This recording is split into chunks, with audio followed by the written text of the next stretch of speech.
Heavenly Father, we come before you as a family with repentant hearts, acknowledging our faults and shortcomings, and asking for your forgiveness, healing and restoration. Forgive us, Father, for the times when we have fallen short in our relationships with one another. Forgive us for the words spoken in anger, for the actions taken in haste, and for the hurts inflicted, knowingly or unknowingly.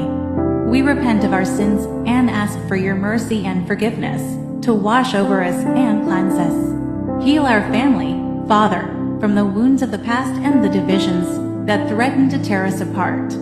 Bring reconciliation and restoration to every broken relationship. Help us to forgive one another as you have forgiven us, and to love one another as you have loved us. Fill our home with your love, Father, a love that knows no bounds and extends to every member of our family. Let your love be the foundation upon our family,